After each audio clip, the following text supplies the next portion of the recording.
Ну что, вот. Начнем с цитат, как бы прямого отношения не имеющих ни к Эразму Роттердамскому, ни к Мартину Лютеру, и даже к Мартину Лютеру Кингу. Но, тем не менее, весьма важных для понимания того, что же там происходило. А вот у меня однотомник, только что изданный, замечательный, Георгий Адамович. Это один из гениев Серебряного века, поэт, эссеист, литературный критик. Это его заметочка небольшая.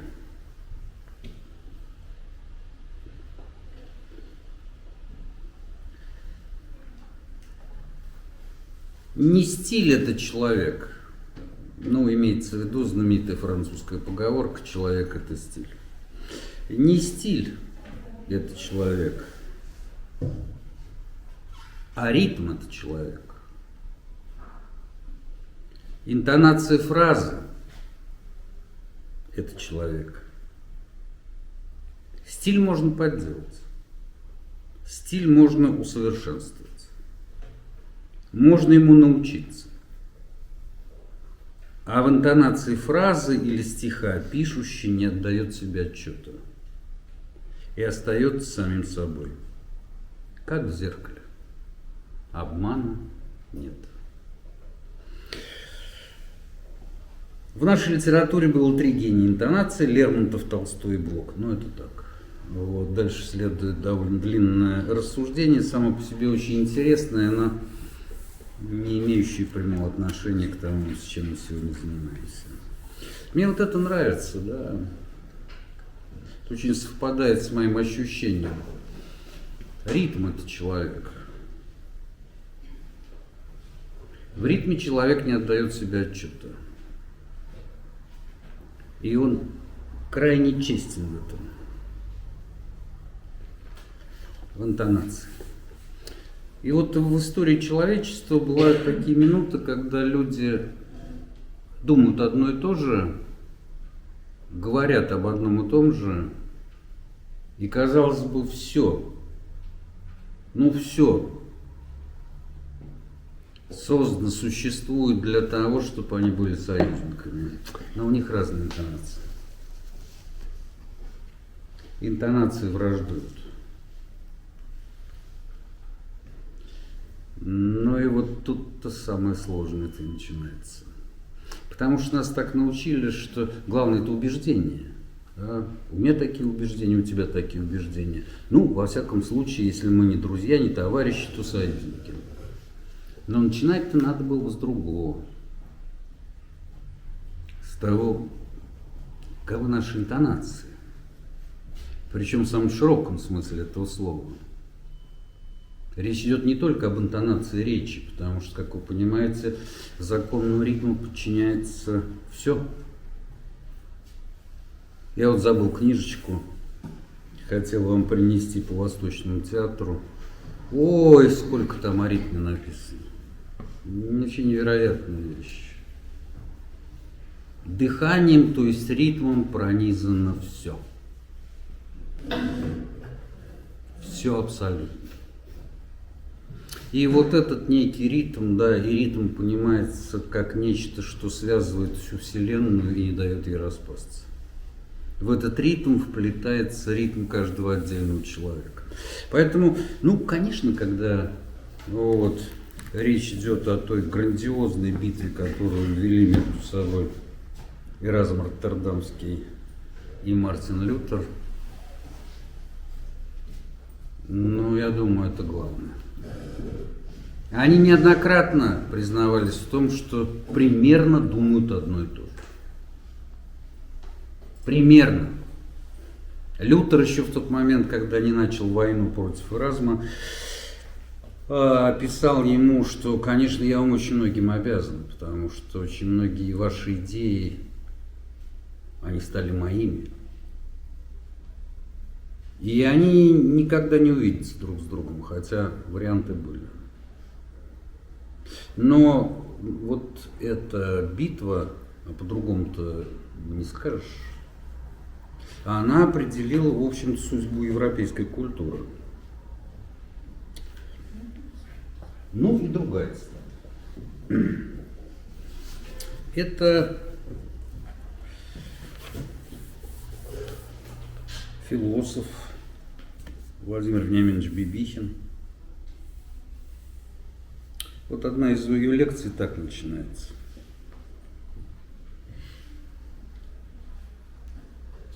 Давайте не будем строить концепции, говорит он, а попробуем обратить внимание.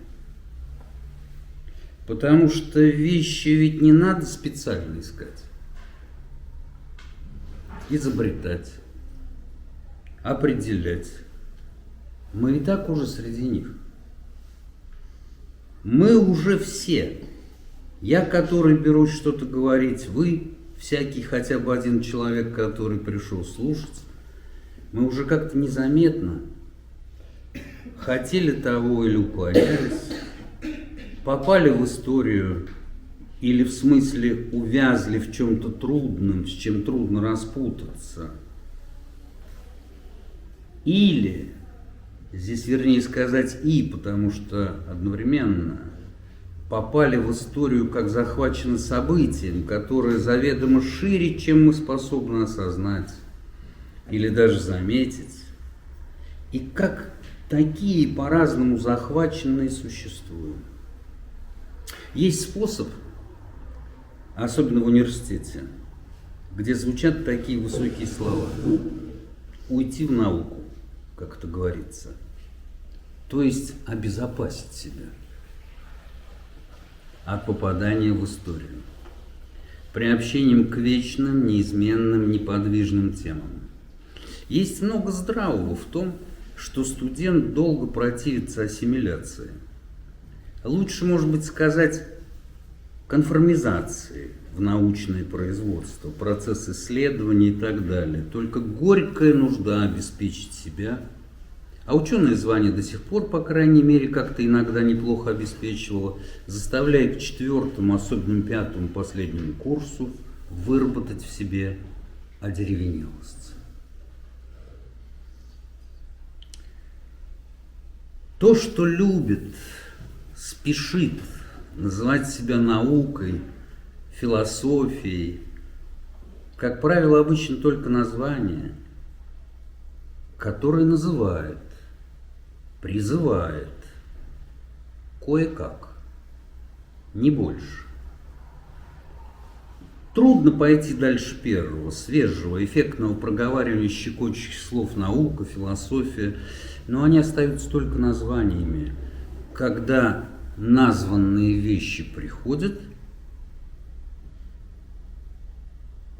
называющему не поздоровится. Это удающийся философ говорит.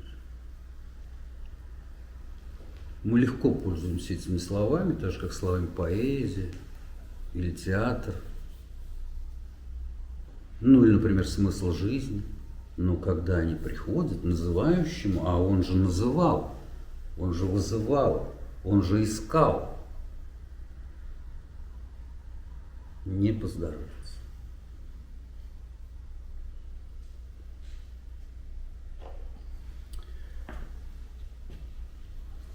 И тогда он просится обратно, в пустые названия, как будто бы от наглости бесчувственного произнесения зовущих слов называющий получает какое-то преимущество перед молчащим. Нет, преимущества не получает. Наоборот.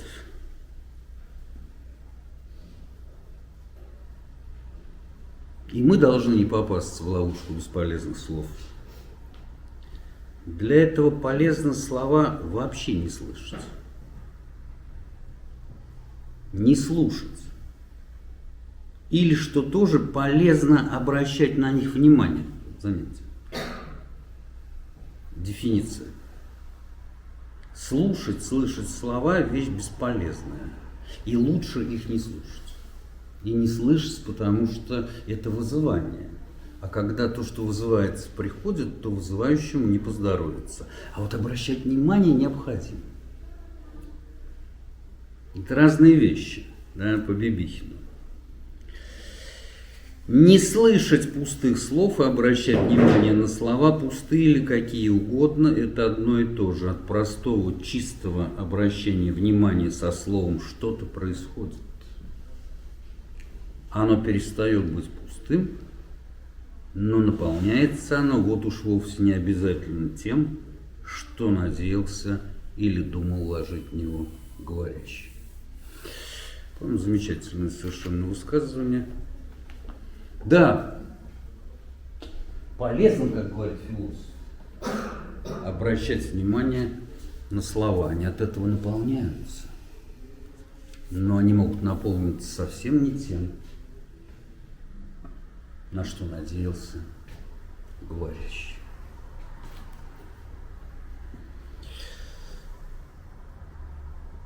Это замечательно, потому что, оказывается, были люди, есть еще, которые это понимают. Именно поэтому, да, нам не дано предугадать, как слово наше отзовется. Мне прислали вопрос как-то, да, что же делать? Ну, кто-то послушал уже там первую лекцию про Эразма Роттердамского. Вот Эразм породил Лютера. А как вот можно было по-другому? А Оппенгеймер атомную бомбу. А Иоанн Креститель Иисуса Христа. Все какие-то разные порождения, безусловно. Разные двери. Что это? Как это? Сам человек, как он регулирует, каким-то образом он может это контролировать? Прекрасный вопрос. Прекрасный вопрос, особенно если учесть, что главный удар, забегая вперед, Эразм Роттердамский нанес Мартину Лютеру как раз в тот момент, когда они заговорили о самом важном, о свободе воли. Вот представьте себе, в некотором смысле мы можем сказать, два человека поговорили о свободе воли, столетняя война, раздробленность Германии, все воюют против всех, расколотая Европа, полный крах всех мечтаний Эразма Роттердамского, создать некий мир духа, такую Касталию, да. Если вы читали «Игру в бисер», детство, вы понимаете, о чем идет речь. Поговорили, и было несколько шансов удержать эту ситуацию, удержать баланс, да? Не свалиться вот это какое-то кровавое месиво, которым стала Европа. Обращаю ваше внимание на то, что все происходит одновременно. Когда преподают Ренессанс, почему-то про это никогда не рассказывают. Ну, видно, для красоты картинки. Уже все бушует. Германия расколота. Людей убивает. Восстание Томаса Мюнцера, десятки тысяч крестьян казнены. Мюнцер жестоко убит. А параллельно Боттичелли, Микеланджело Буонаротти. Пойдем дальше. Рим разграблен лацкнехтами. Все. Полный предел. Римская католическая церковь переживает колоссальный кризис. Нашелся августинский монах, который взял и поднял на ноги сначала Германию, вот, против всего мира, а потом и всех остальных. Но большую часть. Одновременно римский папа очень обеспокоен. Умер Рафаэль, тот самый Рафаэль, автор Сикстинской Мадонны. Кто ж теперь будет оформлять папские покои? А кто будет достраивать собор Святого Петра? И вот заметьте, что все это происходит все в те же годы. Когда начинается вот эта вот страшная история, и начинают уже гибнуть сотни тысяч людей. Микеланджело лет 35 примерно. Тициану тоже. Они вообще в отсвете лет. И вот с одной стороны шедевры, да и Северное Возрождение, да, не дремлет и Дюрер, и Гольбейн, и одновременно жуть жуткая. Ну, как удобно. Поскольку Ренессанс всегда надо было считать исключительно эпохой, когда происходит возрождение человека, хотя это полная брехня. Ну вот, поскольку надо выяснить сначала, какого человека. Вам всегда врали, и мне врали. Но вот когда я учился в университете, никакого возрождения человека не происходит. Происходит возрождение нескольких людей.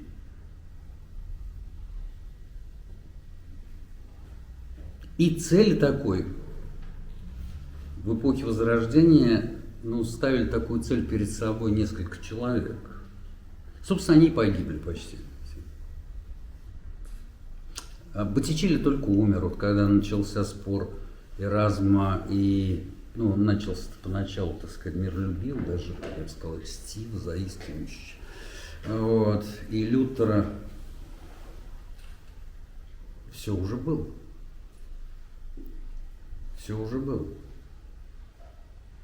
Почему мы никогда не можем... И как-то, да, вот и даже в учебниках, я помню, значит, итальянское возрождение, которое католическое, которое как раз связано с кризисом церкви. А надо сказать, что римский папа, который из семейства Медичи, так горевал по поводу смерти Рафаэля, что проморгал Лютера. Они прохлопали ушами, они настолько были заняты вот... и, разумеется, собирали деньги. И, как выяснилось, когда на сцену появился Мартин Лютер, в Германии это всем надоело. Не обратили внимания. Не обратили внимания. Потому что очень любили тоже, так же, как и мы, пустые слова. Искусство, его величие, его красота. Красота спасет мир. И все эти пошлости. Да? И прозевали все самое главное. Прозевали все самое главное. То же самое случилось и с гуманистами. Вы посмотрите, это происходит всегда на протяжении истории человечества. Я думаю, из предыдущей лекции, хотя бы немножечко понятно, что, конечно, Эразм был великим человеком. Но и он, и его друзья, они в некоторой степени, сказать, что они жили в розовых очках нельзя, как бы немного увлеклись. Немного увлеклись, понимаете? Это как человек, которому приходит несколько СМС-сообщений о том, что его книга великолепна и гениальна. И у него ощущение, что как-то вроде бы, наверное, весь мир так считает. И в далеком Омане,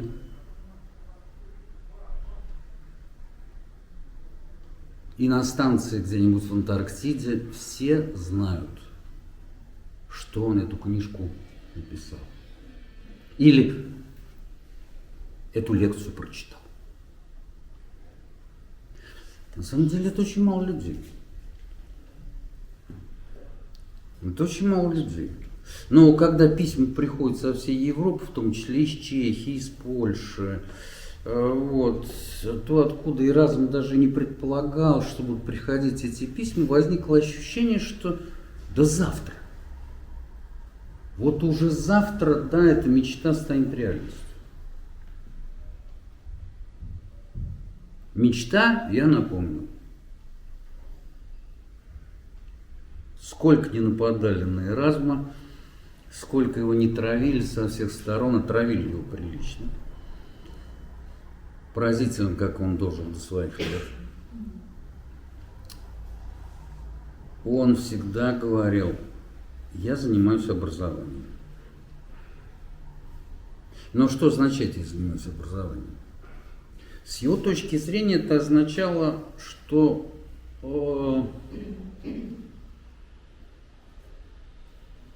есть еще одна ошибка. Очень часто гуманистов подверстывают к идеям демократии и либерализма.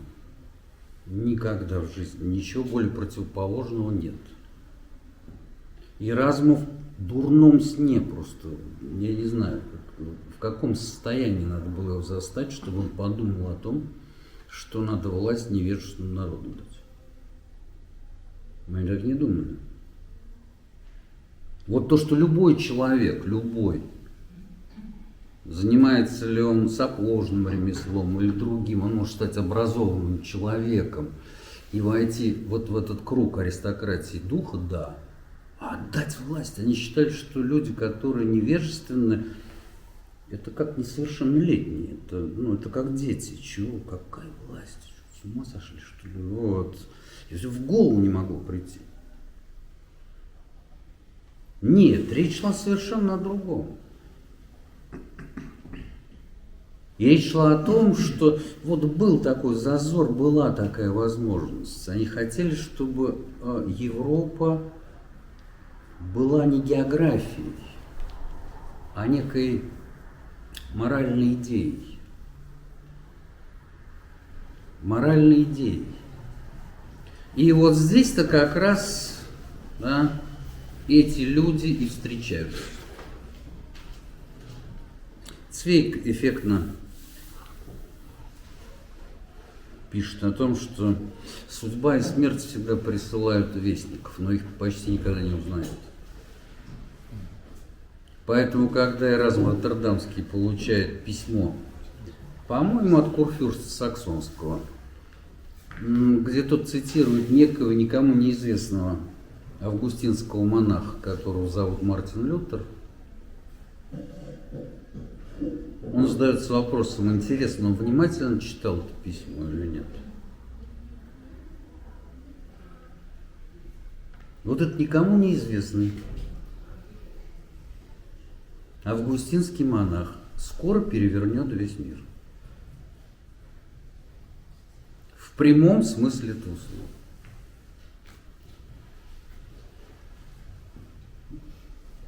Вот читал ли? Опять вот там не дано предугадать, кто придет. И с чем придет. И, наверное, может быть, он улыбнулся. Он улыбнулся, потому что это молодой, ну и, как всегда, молодой, дерзкий, борзый, вот, августинский монах. Он, конечно, восхищен Эразмом Роттердамским, он прочитал все его книги. Позже он будет писать, что он вытирал ими задницу. Я цитирую дословно. Вот. Но, видимо, не все время, только он позже приступил к этому. А поначалу восторг, есть одно несогласие. Вот в вопросе о грехе есть несогласие, и несогласие с Аристотелем, и заодно с Эразмом Роттердамским о понятии справедливости.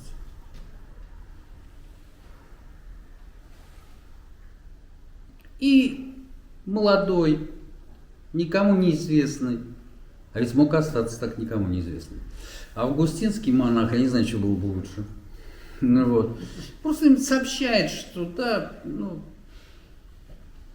сначала человек должен быть справедливым, а потом уже творить справедливые дела. А у Аристотеля наоборот.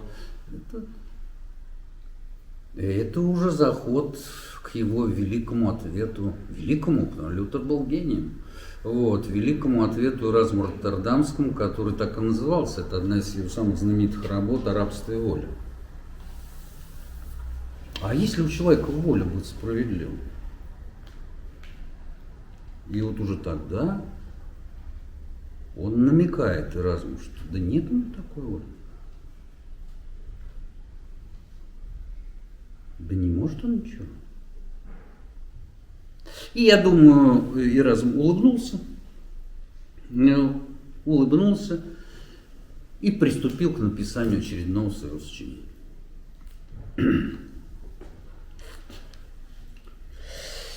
Поразительно, сейчас я вам дам цитату, вернее ряд цитат. Их в одну объединю просто. Поразительно действительно, как эти два антагониста, которые, повторяю, почти одних и тех же взглядов придерживаются.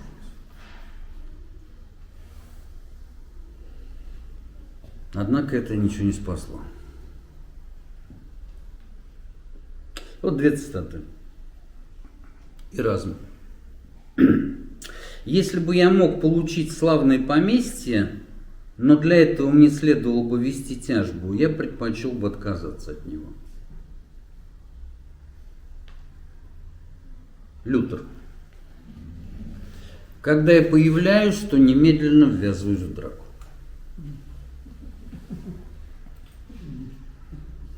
Вот думают они одно и то же. Понимаете? Но манера, или как мы поначалу, да, это выразили, интонация разная. Разная.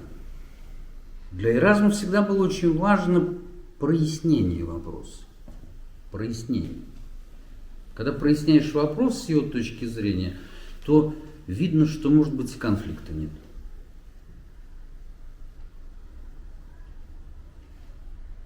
И деятельность ума он понимал как прояснение темных вопросов, потому что многие вопросы затемнены не только по своей природе, да, они затемнены просто людьми. Ну, примерно так он относился к важнейшему и для России, безусловно, и для Германии вопросу об обиде. Обиде. Надо сказать, что в очень многих школах, которые имеет смысл уважать, ну, если даже мы от пифагорейцев начнем, вот, обида считалась главным препятствием. Главным препятствием для того, чтобы вообще что-то познать.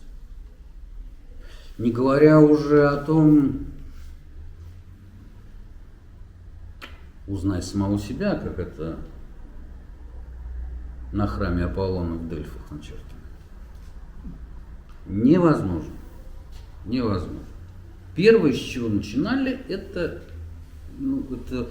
как бы сказать, не хочется называть это работой, некая деятельность, да, некая активность для того, чтобы что-то как-то вот человек стал менее обидчивым. Потому что он все пропускает. Он ничего не видит. Он видит только обиду. Поэтому благословенны те, кого минут обиды. Ну, учитывая, что вот, там священник, тут священник, я тоже немножечко. Вот. И Эразм что считал? Надо прояснить. То есть, если мы проясняем вопрос об обиде, иногда выясняется, что и обид-то нет. На что обижаться-то? Я вообще считаю, что вот самая наибольшая часть такого рода эксцессов, она проистекает из психологических недоразумений. Вот, скажем так. Я не раз вижу там что-то. Причем люди обижаются ведь не только на других людей, они обижаются на фильмы, на книги, на чьи-то идеи, на философов. Что им гекуба? Вот. Какие обиды на Канта? Вот. Ну, тебе не нравится, ты там не согласен, но вообще надо немалым интеллектом обладать, чтобы аргументированно не быть согласным с Иммануилом Кантом. Это не слабо. Вот. вообще-то не слабо. И разум, конечно, жил раньше, вот, но он бы наверняка Канта прочитал очень внимательно. Вот. Я видел людей, смертельно обиженных, которые по отношению к людям,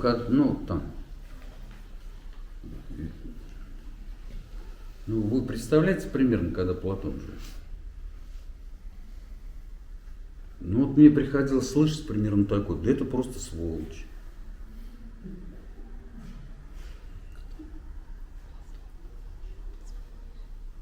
Оторопь берет. Не нравится тебе Платон, почитай что-нибудь другое. Вот. Что это за такие личностные, очень личностные, да, такие какие-то наезды невероятные на Платона, на кинорежиссеров, на писателей. Вот. Я за жизнь этого наслушался, вы не представляете сколько. Я и сейчас слышу иногда, там мне говорят: Тарковский просто сука.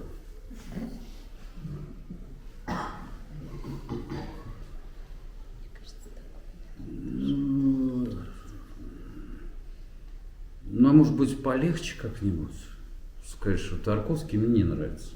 Вот. И все. Можно пару шуток отпустить. Можно спародировать Тарковского.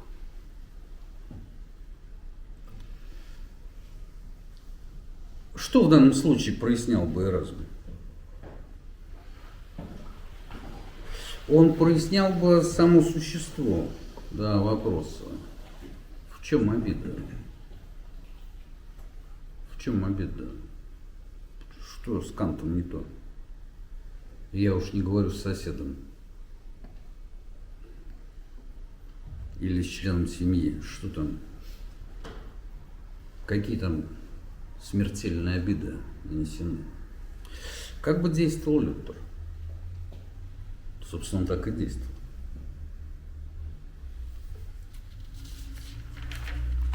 Как эта великая фраза, чтобы не соврать? Фраза сама по себе прекрасная.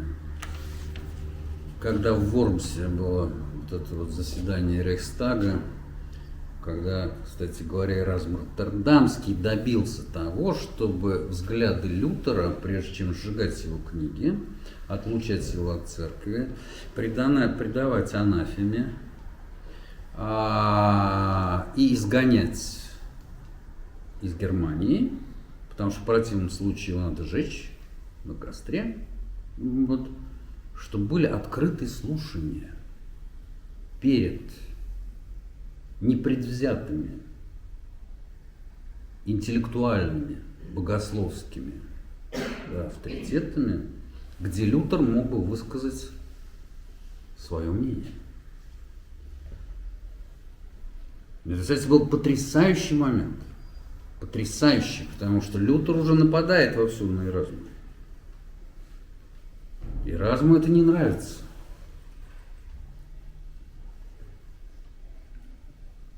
И Курфюрст Саксонский как раз там и обретается Лютер.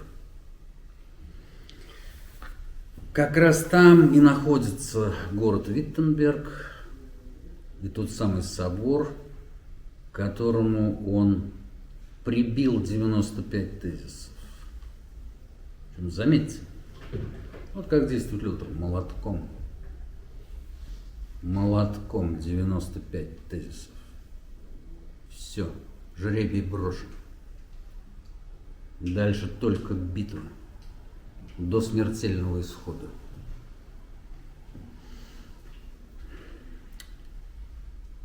И Курфюрст Саксонский, князь, князь, империя, подчиняется императору. Вот будет такой диспут. Вот ему как сказать?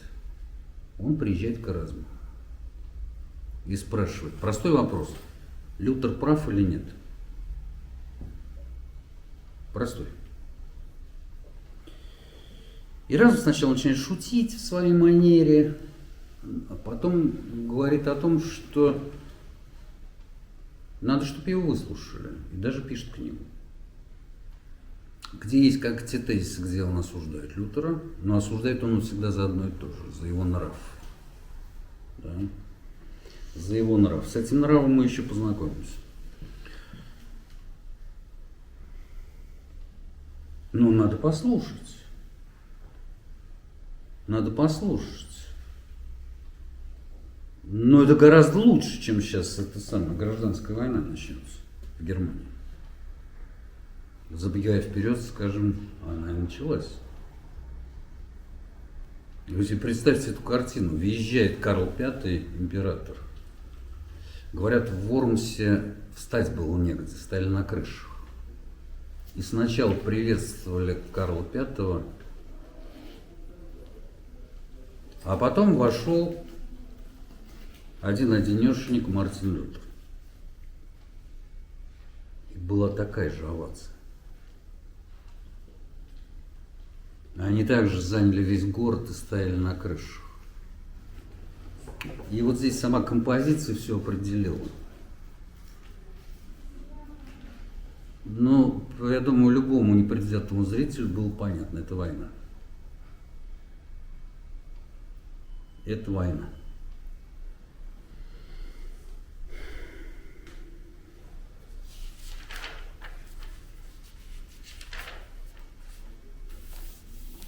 Фраза одна из самых цитируемых в истории человечества.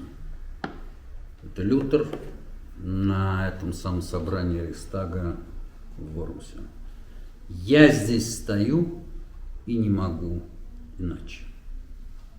И разум всегда мог иначе. У него всегда было много стратегий. Он играл не только на пианино, но и на балалайке, а мог и на ударных инструментах. Лютер играл только на одном инструменте. Играл гениально, играл потрясающе.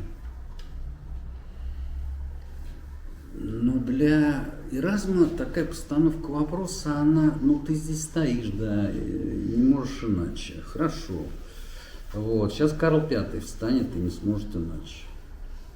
Что будет?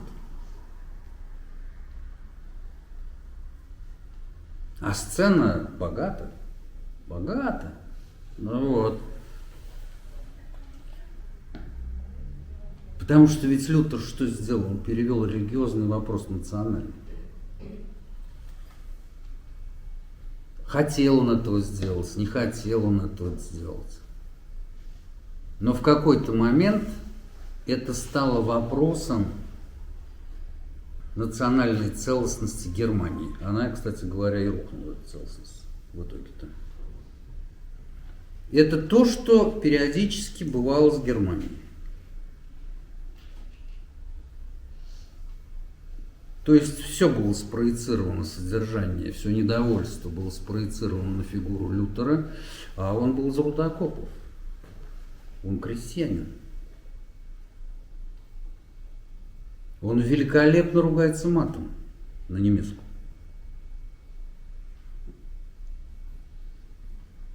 Он любит поддержать любую пьянку. Он почти всю жизнь пил крепкое пиво на сон грядущий, чтобы тихо и спокойно спать. Но я не знаю, как тихо и спокойно спать. Вообще в жизни он тихим и спокойным не был. Никак. Никак. Поэтому вот так. Эразму нужна реформация, и Лютеру нужна реформация. Эразм считает, что нужно очень четко поставить вопрос, потому что если его точно поставить, да, то справедливость не нужно толкать ногами. Она сама является силой. Просто эту силу надо проявить.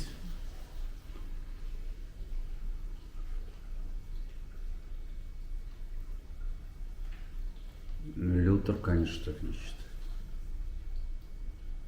Если он считает, что это справедливо, он убьет всех. Я вам сейчас приведу целый ряд цитат, но сначала, да, вот хорошо у Цвейга.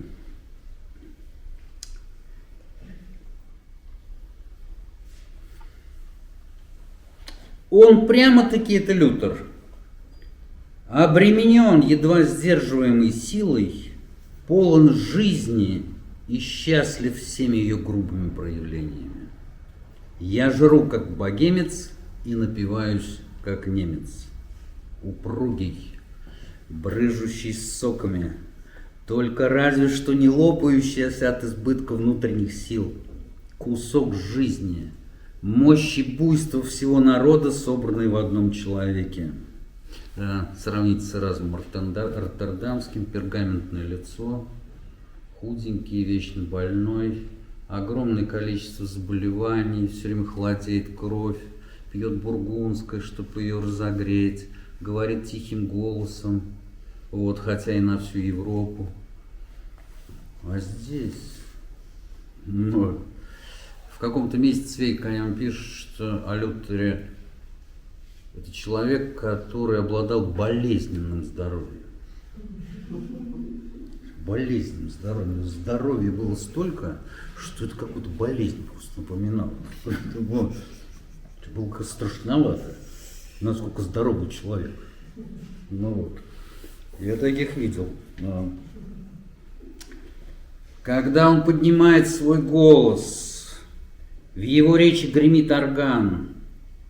Каждое слово приятно на вкус и крепко посолено, словно коричневый свежеиспеченный крестьянский хлеб. Все элементы природы ощущаются в его речи: земля с ее запахами, речка с илом и навозом, словно стихия непогоды, дикая, разрушительная, бушует его пламенная речь по всей Германии. Гений Лютера проявляется в этой страстной стремительности неизмеримо сильнее, нежели в его рассудочности. Подобно тому, как он говорит, используя народный язык, вкладывая в речь чудовищные творческие силы, это тоже хорошо, чудовищные творческие силы, хотя они могут быть еще чудовищными. Знаете, как Пастернак Рэмбо назвал вот чудовищем одаренности. Понимаете, это же очень много. Это говорит не только о том, что это какая-то совершенно уже непомерная одаренность, но она еще какая-то чудовищная. В ней что-то страшноватое есть. Хтонь какая-то в этой одаренности. Его личность как бы прорыв в сознании мира всего немецкого, всех протестующих и мятежных немецких инстинктов. И так как нация усваивает его идеи, он сам входит в историю своей нации. Свою колоссальную стихийную силу он возвращает обратно стихии. Ну, может, еще кусочек. Горизонт же Лютера узок. Бесконечно более узок, чем у Эразма. Но глубина проникновения больше. Больше.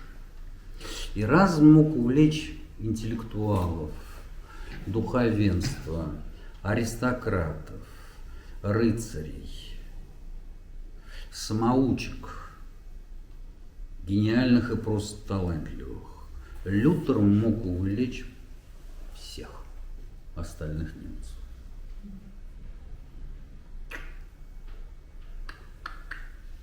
И скажем прямо, что, собственно говоря, не то, да? В чем была почти личная драма Эразма. Он увидел, что немцы в какой-то момент, по мере того, как слава Лютера росла и становилась, ну, невероятной совершенно, вдруг бюргеры немецкие, я думаю, вы узнаете что-то из более недавней истории, стали Евангелием, причем новым, чистым, истинным Евангелием, оправдывать свои личные привычки, сословные привычки. Ну и все остальное человеческое, слишком человеческое. Ну вот отсюда до бойни уже совсем близко. Вот. Потому что ты же оскорбляешь не меня, недаром Эразм обидой занимался, ты же оскорбляешь Евангелие. при такой идентификации. Для меня всегда болезненно очень. Вот. Я всегда боюсь людей, у которых это происходит. Ну вот когда они считают себя голосом Бога, например, и так далее. Которые точно знают все, чего хочет Бог. Тет-а-тет. Лютер был таким. Лютер был таким. Глубина проникновения больше. Его мир более тесен, неизмеримо более тесен, чем мир Эразма. Но любой своей мысли, каждому своему убеждению он умеет придать широту своей личности. Все, о чем хочет он поведать, он прежде согреет своей красной кровью. Каждую свою идею оплодотворит своей жизненной силой. Фантазирует ее, и то, что однажды узнал и признал, никогда уже не упустит.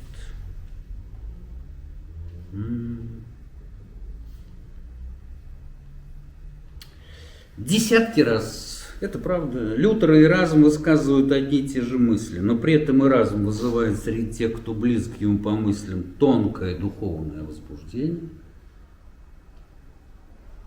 Лютер же, благодаря своей способности увлекать за собой, тотчас же превращает эту мысль в лозунг, в военный клич, приказ. И этим приказом яростно бичуют, словно библейские лисы с их головнями, мир, чтобы воспламенить совесть человечества. Да. Сначала и Лютер, и Эразм хотят одного. Но их темпераменты желают столь по-разному, что приводит их к антагонизму.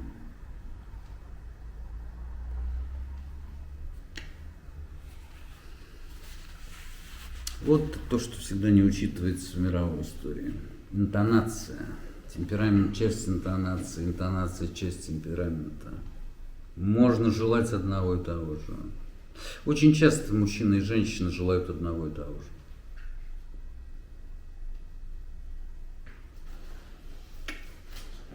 Иногда все заканчивается, если не 100-летней, то 30-летней войной. Согласны, в общем, в основном, друг с другом. Но разные интонации, разный темперамент. И разум будут постоянно спрашивать. Он ведет огромную переписку. Он несколько часов в день уделяет письмам. И поначалу он Лютер поддерживает. Но и тогда, когда поддерживает, он пишет, если бы это его несдержанность, если бы убрать эту несдержанность. Позже он будет говорить, что эта несдержанность все-таки сильнее, чем все идеи Лютера. Вот, понимаете, как? Вам виднее, как вы живете. Но я вот знаю людей, они хорошеют просто от конфликтов. Вот когда нет конфликтов, какая часть жизни силы бывает. Как только на горизонте появляется какой-то свежий, хороший конфликт, борьба, битва, все, человек расцветает. Человек расцветает. Вот я другого типа человека. Конечно, мне много приходилось конфликтовать вот, на протяжении жизни, но сначала идет недовольство, потому что, кроме конфликтов, которые бывают просто необходимы, тут есть недовольство, нет недовольства, деваться некуда. Недовольство, потому что, как будто бы, можно было по-другому это все решить. Вот сейчас мы начинаем заниматься какой-то ерундой. Вот, с непредсказуемыми последствиями. Но у меня есть знакомые, да. Про одного из них меня спросили недавно, уволили это его без скандала, я говорю, не оскорбляй человека.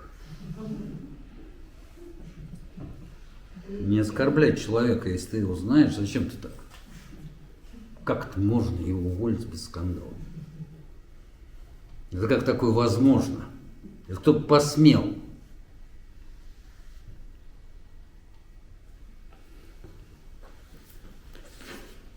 Вот это примерно. Но только умножьте все это во много раз. Потому что даже друзья Лютера, они находятся в оцепенении в некотором, когда тот впадает в бешенство. Потому что когда он впадает в бешенство, он начинает уничтожать все. Словесно, иначе.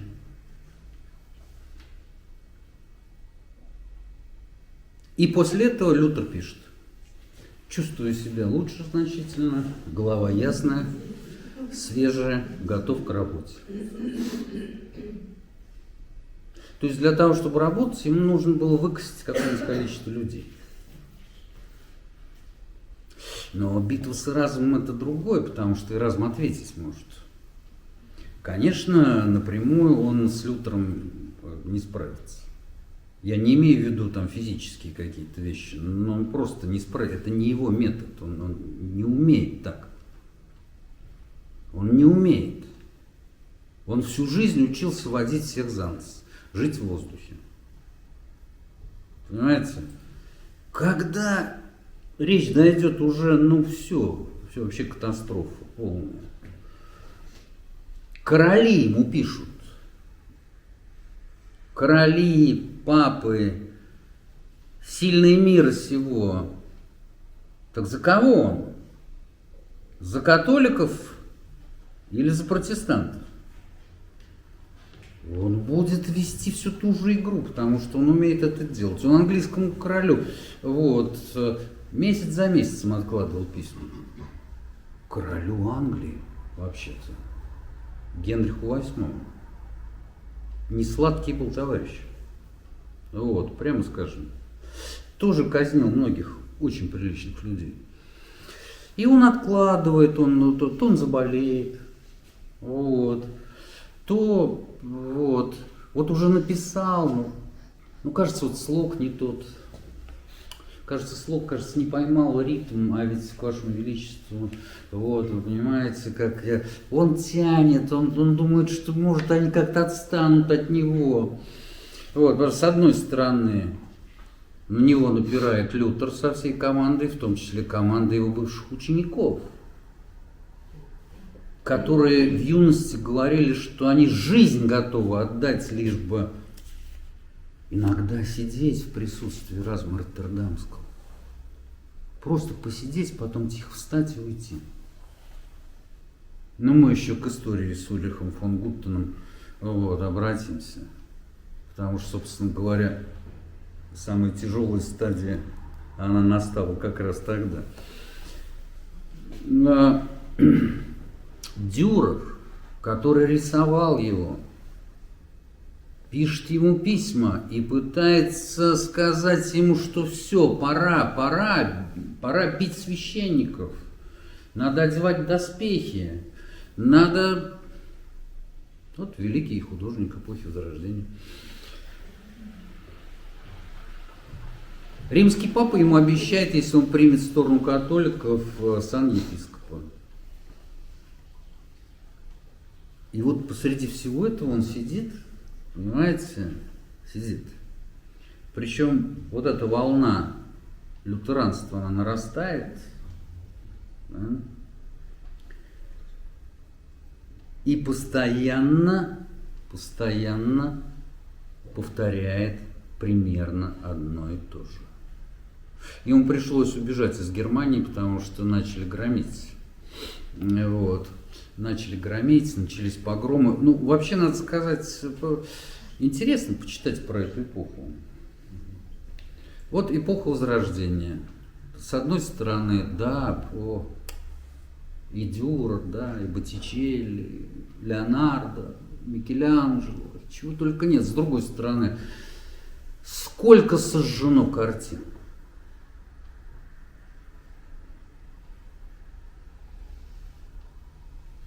Костры пылали из картин.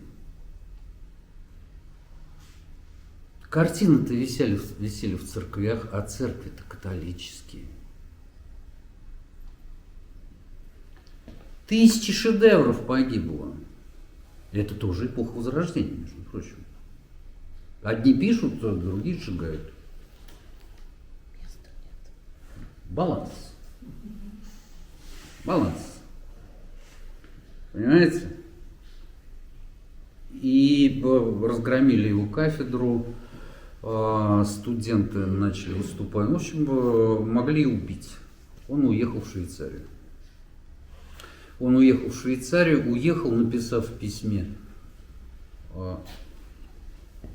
надо бежать из Германии, срочно спасать себя, потому что здесь почти все одержимые. Ну, для него это так и выглядит.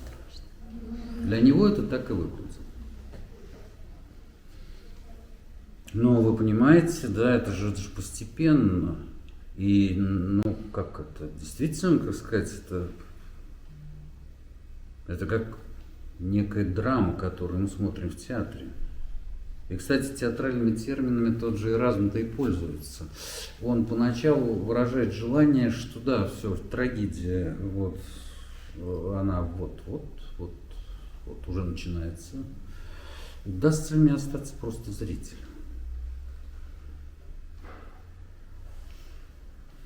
В бой он не рвется. Потому что для него все одержимы здесь. Вот. Выступать на стороне одержимых он не может, но одержимые его найдут, как вы понимаете. Ну а как вот вы себе представляете? Вы себе представьте, в те времена, когда столетиями страшнее всего была анафема, и встает Лютер и разрывает папскую буллу просто на глазах у людей. Пошел. И вот это, да, Германия со стороны князей и со стороны крестьян, она начинает так можно, да так нужно, да давно так нужно.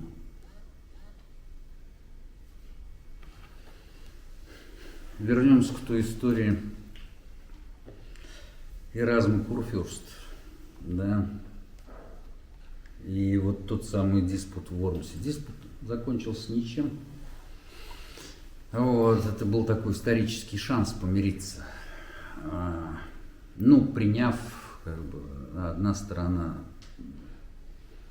идет на уступки, вторая сторона идет на уступки, но никто не пошел на уступки. Но ведь он что сделал? Он ведь в итоге выступил за Лютера. Реформации пришел конец. А если бы он хотел ему отомстить, потому что Лютер уже в этот момент распоясался.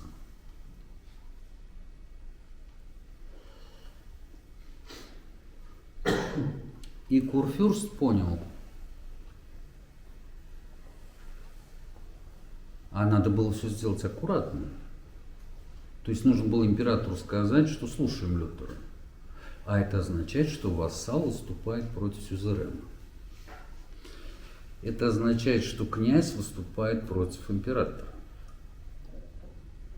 И диктует ему, слушать Лютера или не слушать. И сидят немецкие князья и тоже слушают. Ну, таким образом, так сказать, да, он неожиданно поддержал Лютера. Да, поддержал. Вот хочу вам немножечко прочесть, чтобы вы услышали эту риторику замечательную.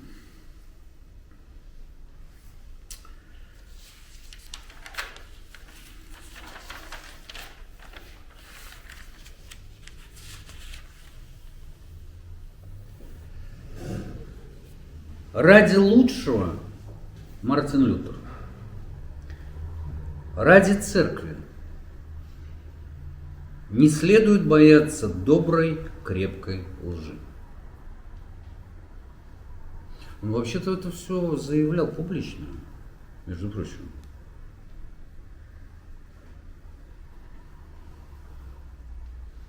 Человек, и особенно христианин, должен быть воином. Известно, что Бог воитель. И вот здесь они не согласны. И вот здесь они не согласны. Для Лютера Бог воитель. Бог воевал. Но они из всего Евангелия, по-моему, больше всего любили: не мир я вам принес, а меч. Ну, то, как они это понимали. Все добрые христиане тоже являются воителями.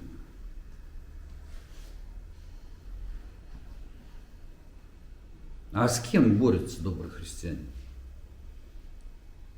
С приспешниками сатаны. И, собственно говоря, выясняется вопрос: кто же Эразм Роттердамский? Лютер быстро выяснит этот вопрос. Ну, не быстро, там будет несколько фаз, но выяснит. Для Эразма Бог, не забудем, он тоже священник.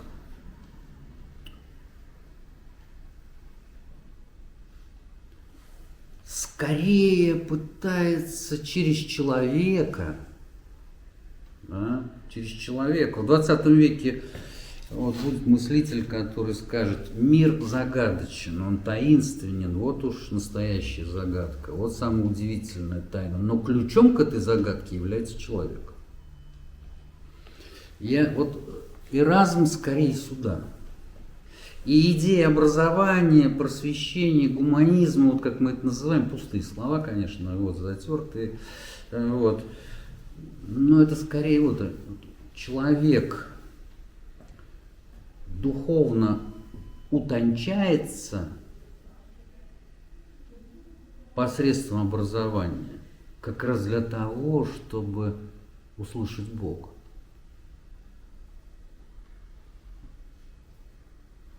Как раз для того, чтобы услышать Бога. И это некая такая синергия, некое сотворчество. Ну, отсюда, разумеется, и разные воззрения этих людей по поводу вопроса о свободе воли. Конечно же. Вот. Для Лютера Бог воитель, и он воюет. Он воюет. А будет момент, когда он попадает в ситуацию, они все время будут попадать в ситуацию друг друга. Это вообще пара, конечно, уникальная. Уникальная.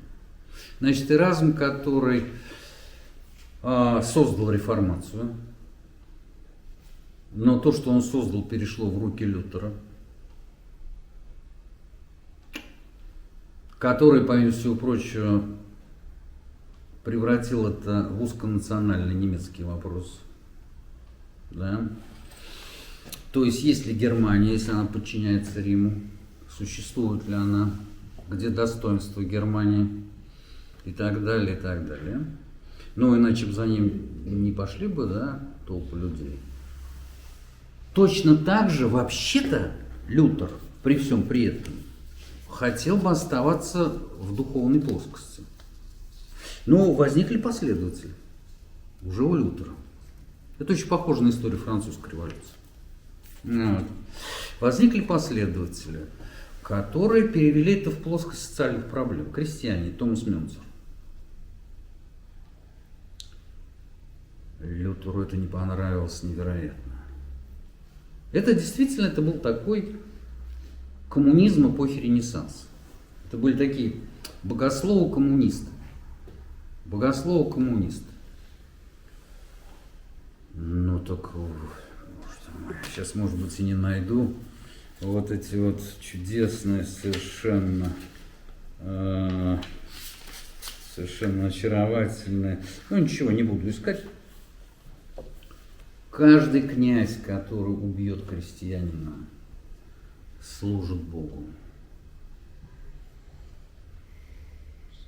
Он лично было истреблено несколько десятков тысяч крестьян, в том числе и Томас Мюнцер.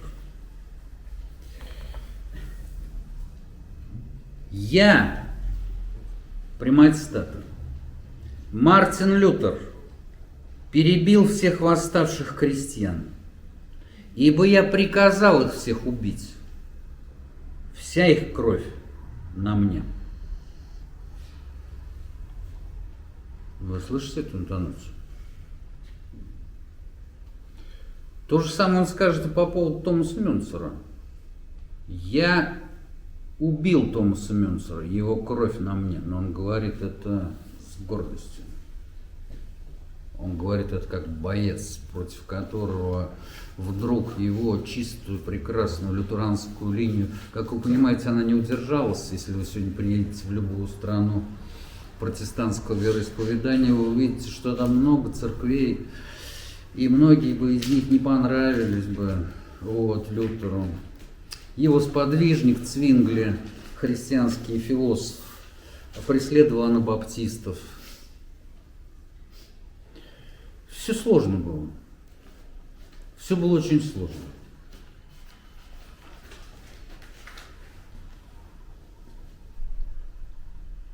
Бог приказал мне, чтобы я учил и судил в немецких странах, как апостол и евангелист.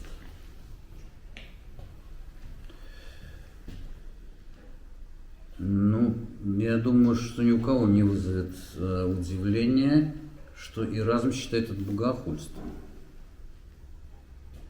И от оценок о том, что Лютер проявляет невоздержанное поведение, крайне невоздержанное, понятно, оно ему для здоровья нужно. Как только, причем он обладал огромной властью, огромной. Люди, которые были вокруг него, все были несколько подавлены его волей. Никто не мог сопротивляться. Это проявится в тот момент, когда один из его сподвижников приедет вместо Лютера на другой Рейхстаг. Последняя попытка помирить лютеран и католиков, приедет на переговоры и вдруг начнет вести себя совершенно иначе. Уступать, договариваться, идти на компромиссы. И Лютер будет ему писать гневные письма, говорит, Лютер так мягко не шагает. Но действительно, Лютер так мягко не шагал никогда. Никогда. Из письма Эразма Роттердамского. Я, конечно, не думаю, что дело завершится без смуты, возмущений и сопротивлений. Из меча не сделаешь пера. Из войны мира. Слово Божье – война, возмущение, гибель, яд. Сильный парень был, да? Тут ничего не скажешь. Религиозный лидер.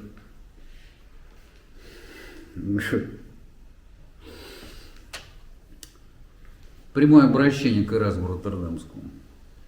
Оставь свои жалобы и крики. Против этой лихорадки лекарства нет. Это война, война Божья. Бог разбудил ее и не кончит до тех пор, пока не поразит всех врагов его слова. Могла не разразиться столетняя война, вот вы мне скажите, при такой интонации? Она не могла, при том, что вся Германия слушала. В Германии тоже расколется. Вся Германия слушала этого человека. Было ощущение, что он говорит словами толпы, словами самой стихии. Как вы понимаете, авторитет Лютера растет, авторитет Эразма падает.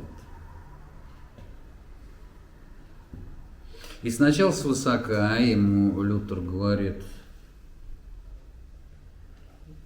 ты трус. Суть такова. Ты трус, ты ничего не можешь сделать. Он же не перешел на сторону лютеран. Давай так, не лезь. Не лезь. Но Эразм лезет. Он отвечает гневным письмом. Да. Лютеру, где ему объясняет, что, в общем-то, что-то он не понимает, с какого это перепугу Лютер с ним так разговаривает. А Лютер уже все. Уже все. Хотя одновременно все почувствовали. Когда иерархи католической церкви наблюдали разграбление Рима, кажется, до них дошло. И причем доходило очень быстро, потому что Генрих VIII, англиканская церковь возникла, протестантская, это Англия, Швейцария, потому что из Германии бежит Эразм в Швейцарию, в Базель, там его друзья есть, он там какое-то время можно, пока он там живет, там начинается веселая жизнь. Ну, то есть, большая часть кантонов становится протестантскими, несколько остается католических. Дальше братья-христиане, протестанты хотят лишить продовольствия католических кантонов. Ну, просто чтобы умерли с голоду. Милосердие все-таки превыше всего. И надо сказать, выдающийся, но да, католики переходят в атаку. Начинается война. И выдающийся, кстати говоря, друг Эразма и друг Лютера, да, такая некая фигура-посредник Цвингли, гибнет прямо во время битвы. Там, в Швейцарии. Через какое-то время надо будет опять бежать в Австрию. Потому что в Базеле начинается все то же самое, что в Германии.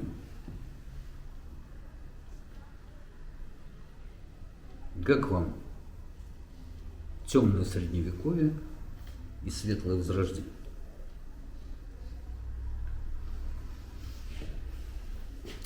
Из Австрии забежим вперед, он тоже убежит.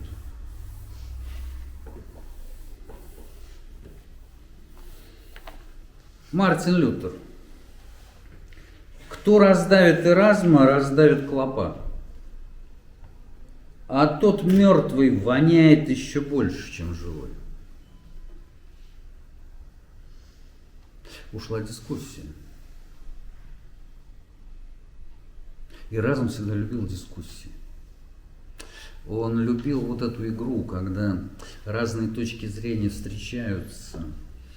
И потом, как человек высокого интеллекта, в нем никогда не было железно-бетонной убежденностью, абсолютной, стопроцентной. Вот я прав и все. Делать со мной что хотите.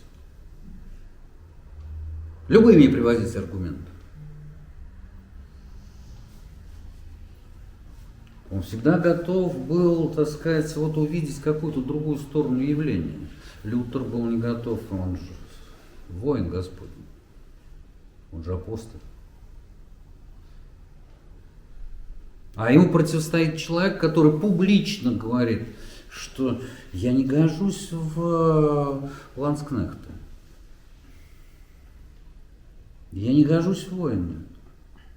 И вообще, если бы я попал в эту смуту, в самый центр, я стал бы, наверное, апостолом Петром. Ну, то есть отрекся. Впрямую, публично. Поэтому в какой-то момент возникает ситуация, когда исчезает сама способность. Вот то, что они культивировали там несколько десятилетий, то есть Эразм, гуманисты, мыслить, думать. Понимаете, будущий враг, который был его учеником, Ульрих фон Гуттен, в ту эпоху, знаете, послушайте, о век, о науке. Какое наслаждение жить. И вот это какое наслаждение жить, а оно и Ульриха фон Гуттена превратило в такого бойца. Самое интересное, что он нападал на Эразма, требовал, ну, как все лютеране требовали, ну, чтобы тот взял щит и меч и пошел рубить католиков. Но закончилось тем, что его выгнали из Германии. А ему 35 лет, у него сифилис прогрессирующий и огромное количество других болезней. И он едет к Эразму Роттердамскому. А тот ее не пускает. И вот ходит человек в струпьях, в кровавых язвах по городу Базелю. И каждый день подходит к дому Эразма Роттердамского и смотрит в окно, но ставня закрыта. Эразм просто ждет, когда тот уедет. Малодушно, немилосердно, может быть. Может быть. Цвингли, тот самый Цвингли, принимает Ульриха фон Гуттена, и тот перед смертью, он очень быстро умирает, пишет книгу против Эразма Роттердамского. Но если сейчас найду, я вам кусочек, может быть, прочитаю. Ну вот.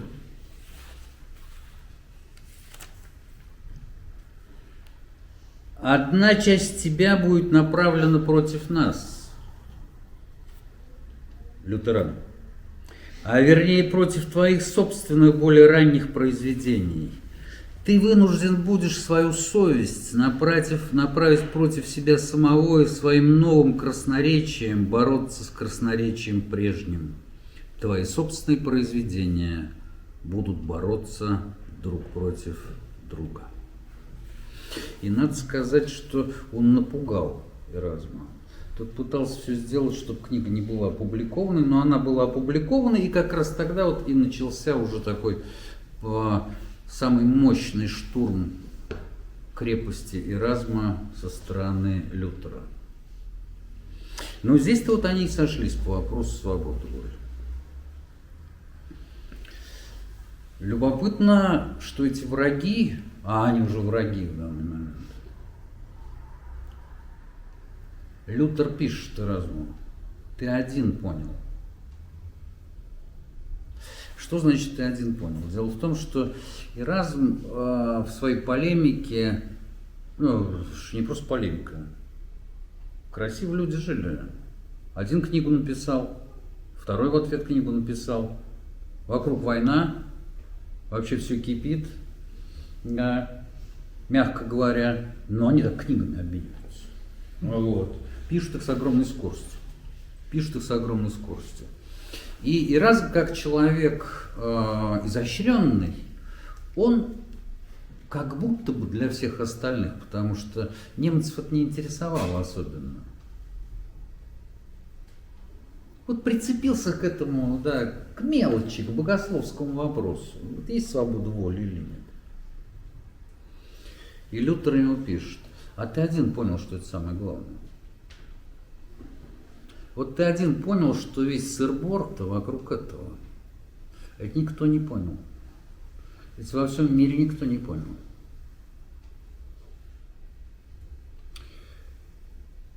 И тогда он ему отвечает вот этой своей знаменитой книгой о рабстве воли. Книга, надо сказать, весьма не дурна. Весьма не дурна. Но человек он гениальный был. Точка зрения, если очень кратко, да, Лютера. Свободы воли нет. А раз нет свободы воли, то бессмысленно совершать добрые дела. Надо сказать, бессмысленно читать лекции в библиотеках. А бессмысленно вообще заниматься все, чем вы занимаетесь. Потому что у вас нет ни крупицы свободы воли.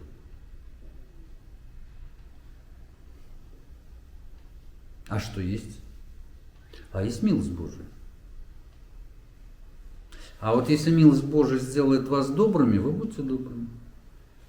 А так вы можете стараться сколько угодно. Стараться — это значит предполагать, что Бог не всесилен, не бесконечен, а рабстве воли.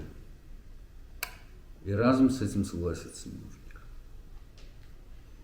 Ну, а тогда какой смысл? А он зачем столько книг написал?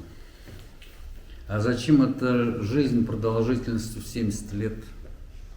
Он скорее склонен относиться тогда, конечно, вот, все во власти Господней. Но вместе с тем в его власти и дать некую возможность человеку шлифовать свою волю.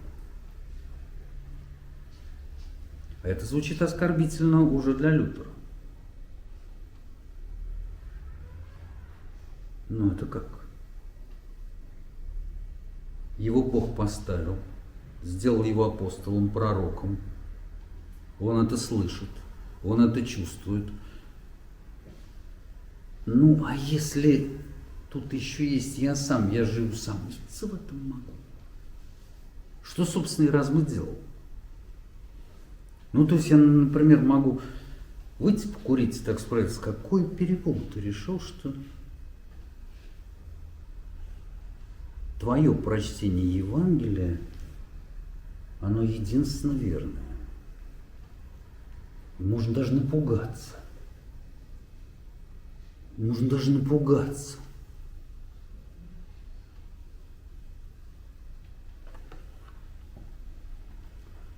Сейчас это звучит, я понимаю, как. Ну, с одной стороны, актуально.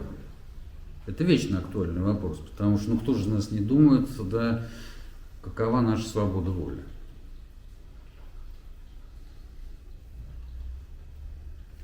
И в нашем городе живут люди, которые считают, что она безгранична. Есть люди, которые считают, что она ограничена. А может быть, и есть люди, скорее всего, которые считают, что ее нет. Но вы представляете, просто вот этот накал эпохи, это просто, вот этот вопрос самый главный. Самый главный, ты один понял, поэтому я сейчас с тобой буду иметь дело.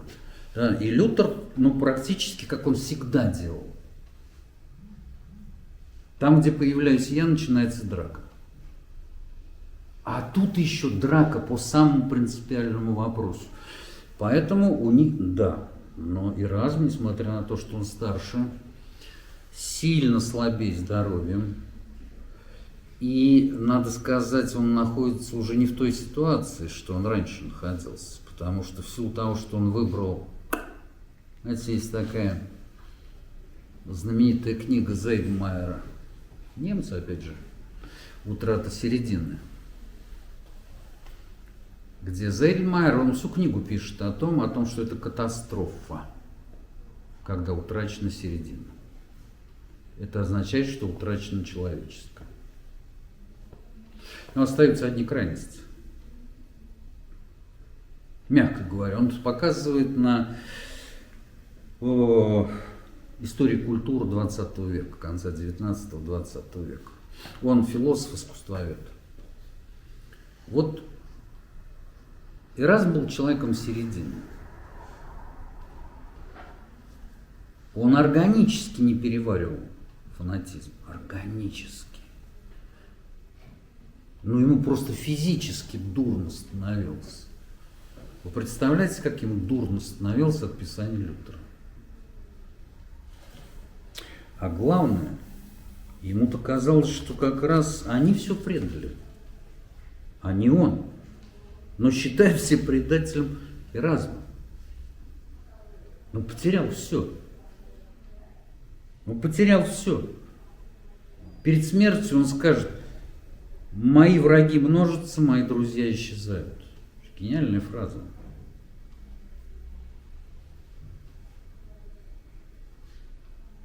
Потому что эту культуру, которую они начали взращивать, она исчезла. Теперь этого вообще слушать никто не желает.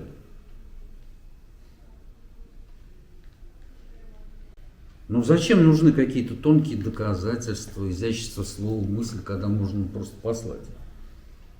Ну правда же? Вот. И быстрее, и время экономит, и выразительно по-своему. Особенно в вопросах богословия-то. И философии. Вот уж, конечно, это то самое пространство, где, ну, вы понимаете, вот, бесчинствует кругом, беспредел начался. Поэтому и раз как человек тонкой мысли, тонкой интуиции становится не нужен никому. Вот одно из поздних его высказываний. У всех у них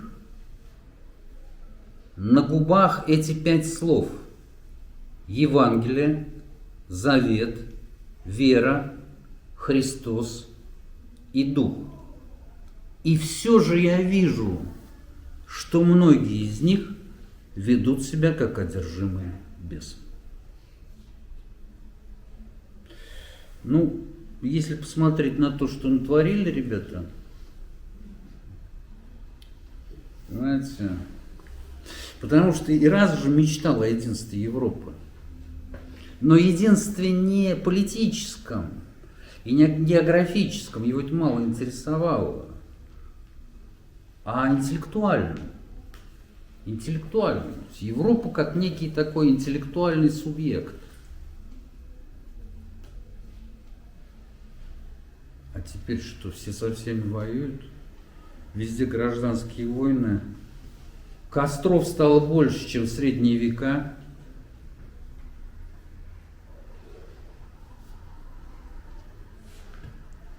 Поэтому Бибихин смеялся, когда он говорил, что удивительно это слово «возрождение».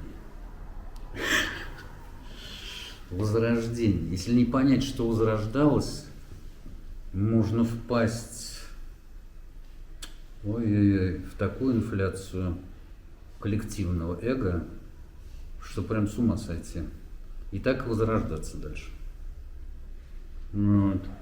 Так и возрождаться дальше. Ну, что возрождалось в античности? Ну, в античности возрождалось.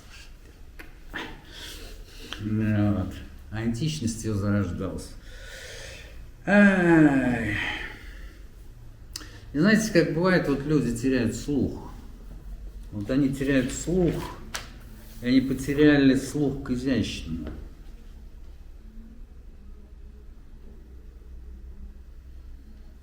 И, к сожалению, они дальше все больше будут этот слух терять. Вот Николай Александрович Бердяев. В сознании 19 и 20 веков исчез идеальный образ человека. По-разному можно относиться к этому высказыванию. Можно сказать, что Бердяев не прав, а Рахметов из романа «Что делать?», а Павел Власов из романа «Мать». Но как-то что-то останавливает нас от того, чтобы назвать эти образы полноценными художественными образами. Но вот если в платоновском смысле этого слова идеальный образ человека исчез,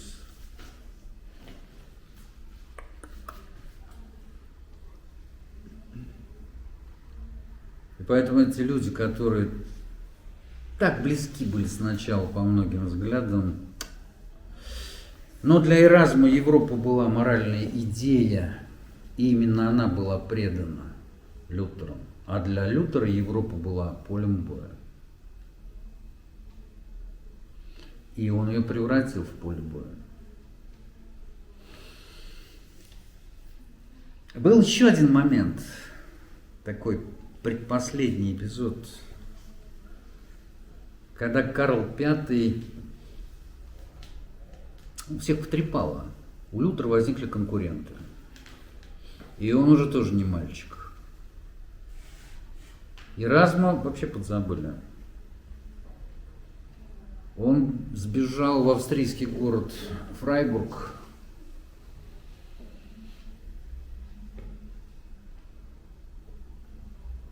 Но еще авторитет остался.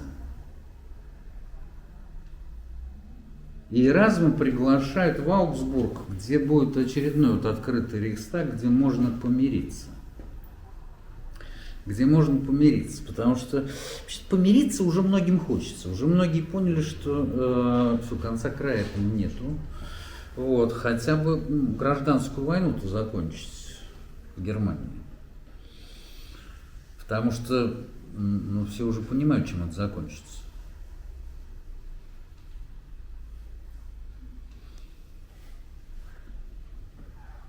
И он не поехал. И он не поехал, хотя там как раз и Цвейг прав, нужен был он.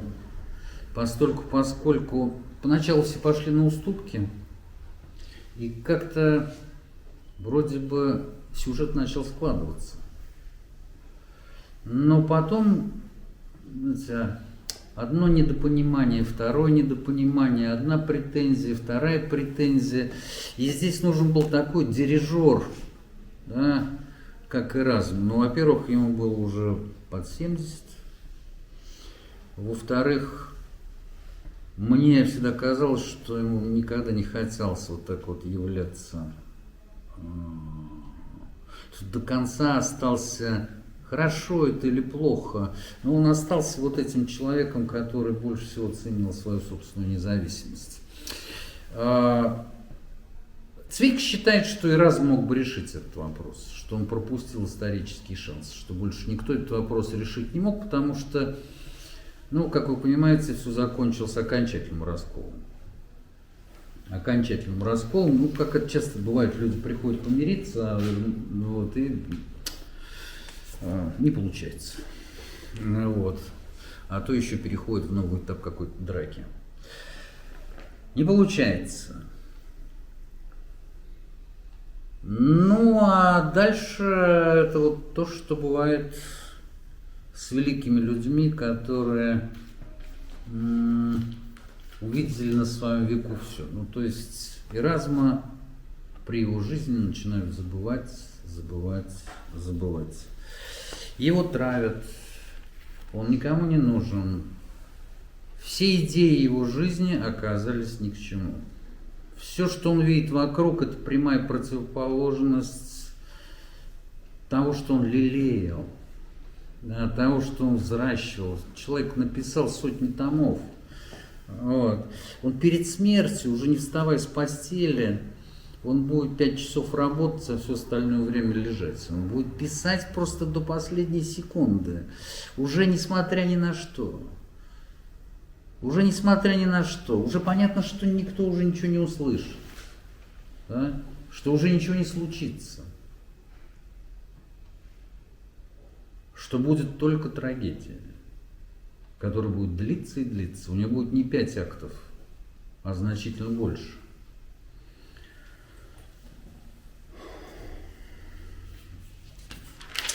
Это поразительный момент.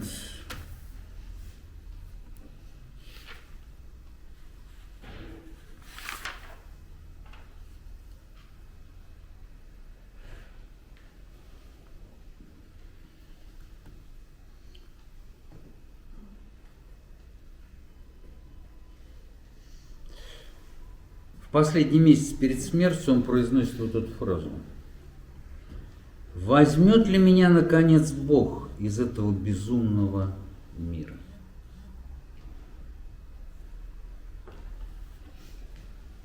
Поразительно. Бодлер произнесет в XIX веке почти то же самое.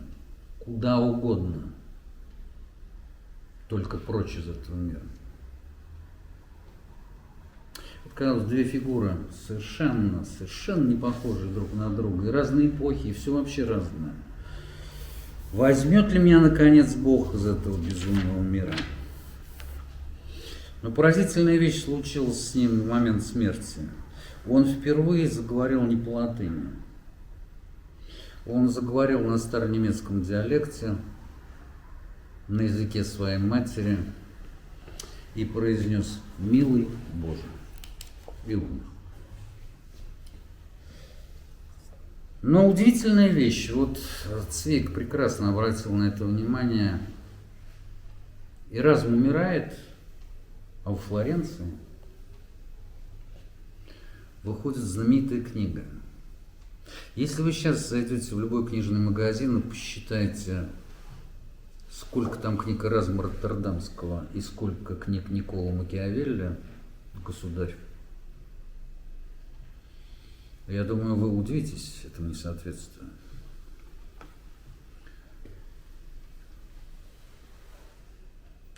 О чем книга «Государь» в двух словах? Нет никакой морали,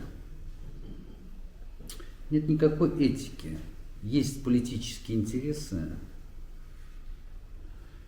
и во имя этих политических интересов политики не просто вольны, а должны делать все, что угодно.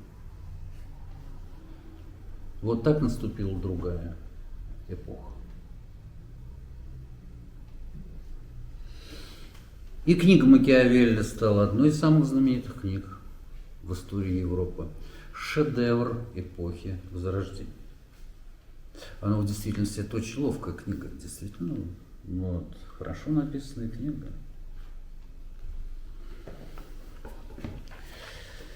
Но были все-таки эти пара-тройка десятилетий.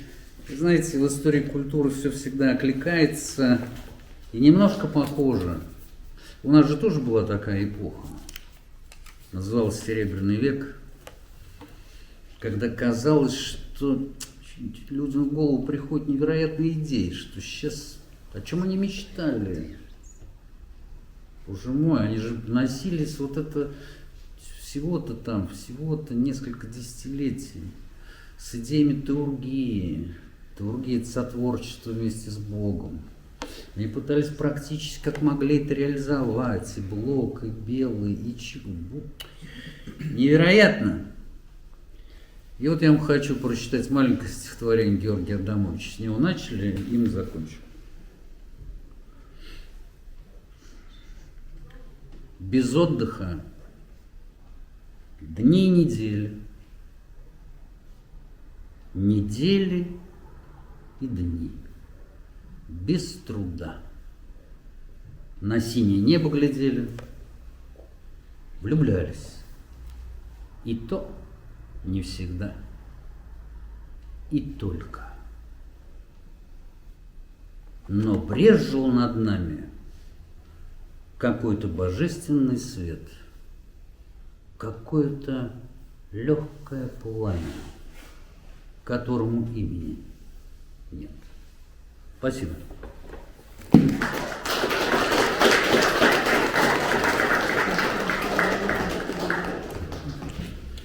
Пожалуйста, если есть вопросы, я отвечу, если у меня есть ответы. Валерий Деминович, а вот вы на прошлой лекции говорили о периоде рассвета Эразма Роттердамского, когда он к нему достаточно спокойно относился, вы говорили, такую нейтральную позицию занимал. И в конце, когда он умирал, у него этот нейтралитет к судьбе собственной сохранился, и он все-таки как сломился духом? Он постарел. Я так понимаю, судя по его письмам, ну и, конечно, во всем появилась вот эта горечь. Понимаете, горечь. Ну, мало кто столько вообще трудился. Он, правда, это любил. Он не считал это трудом. Это вот не тяжкий труд. Потому что больше всего на свете он любил писать книги, издавать книги.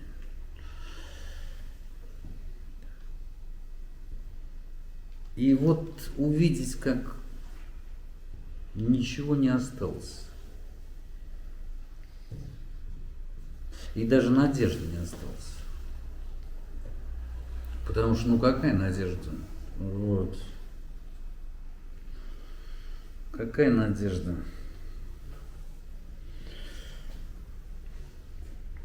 Ну и в какой-то степени вот этот, да, его сюжет, это человек, который всю жизнь переезжает из города в город. Сначала он это делает по собственной воле, ну и пытаясь не прилипать, пытаясь быть свободным, да, поскольку это та эпоха, когда ты очень зависишь от того, какой здесь князь, да, или какой здесь епископ и так далее. А потом уже последнюю треть жизни он начинает переезжать просто потому, что надо бежать. Надо бежать в одно место, потом туда приходит вот, религиозная распря, надо бежать в следующее место и так далее. Это вот как такая жизнь. И он и умер почти в карете. В карете ему нехорошо стало, он переезжал уже в следующее место. И пришлось остановиться, поскольку ждали весны, чтобы снег сошел и дороги стали. Как вы понимаете, шоссейных дорог не было вот, в те времена. И он как-то там вот остановился, причем остановился там у друзей, там по-прежнему у него были единомышленники, и там и умер. Вот, там и умер. Поэтому, да, это вот такое, да, он увидел. И причем он же посеял это. Но он посеял это, как сказать, в принципе, в идеях реформации это ничего страшного-то не было в интерпретации Эразма. Ему же хотелось, чтобы оно как бы посредством просвещения и образования, да, мягко вошло в эту, как бы сказать, пространство, да, европейского ума и европейской души. Но вот был один августинский монах, который все перевернул. Да. А если он стремился к такой свободе, он не учитывал вот это вот стремление не привязываться к плодам своего труда? Думаю, учитывал. А почему в нем тогда вот эта горечь преобладала? То есть он в какой-то момент ему не хватало просто сил? Ой, мне бы сейчас не хотелось приводить пример, который сразу все прояснили.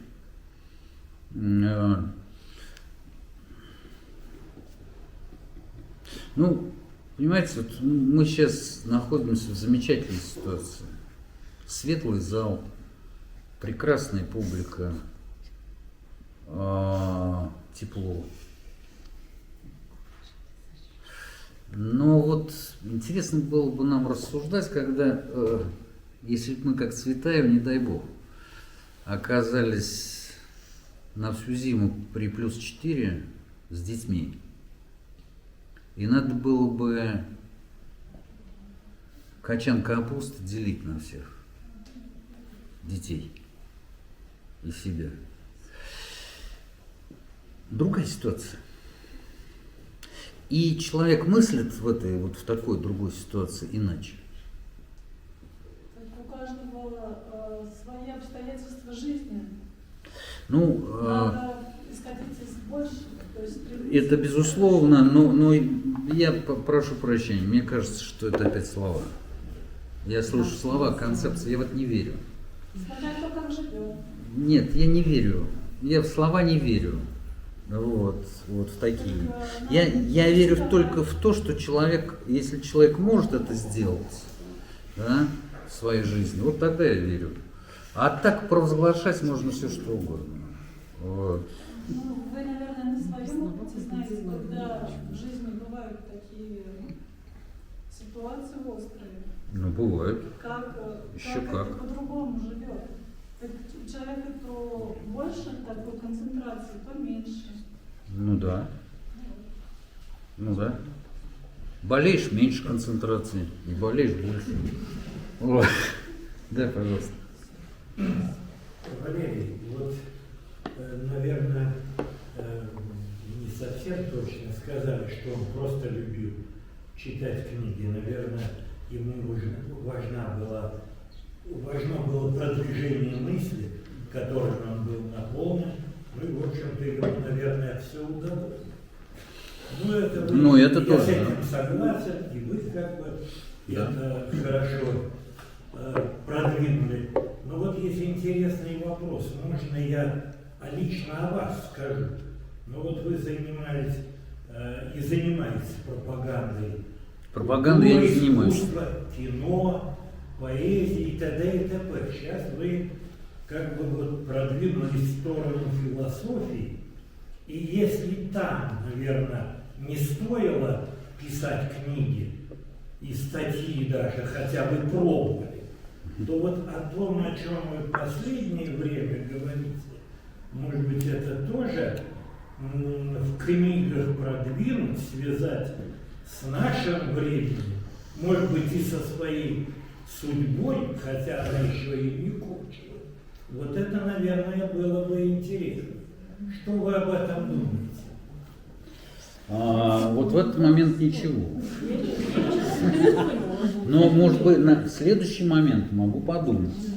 Вот, если я в следующий момент об этом подумаю, то я вам расскажу. Но вы лукавите. Я не думаю, что вы не думали об этом, когда занимались, вникали в книги, формулировали и многое вот здесь на память. Вот так вот непонятно. Но поживем увидим. Мысли есть разные. Ну, интересно бы, наверное. И это осталось бы, как бы, может быть, не на века, а надолго. Потому что все остальное, это вот, может быть, увлеченность какая-то, увлечь пониманием кино, поэзии и так далее, но это могли бы сделать и без вас. И люди делают. А вот то, что вы высказываете, это уже вот определенный как бы ритм. Ну вот в лекциях в Ютубе и сохранится, пока Ютуб есть. Ну давайте не будем это подводить итог моей жизни.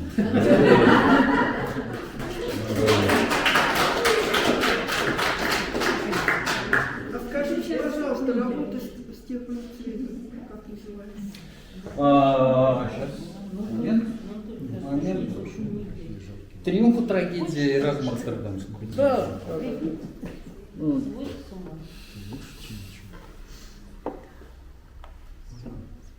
Да, пожалуйста.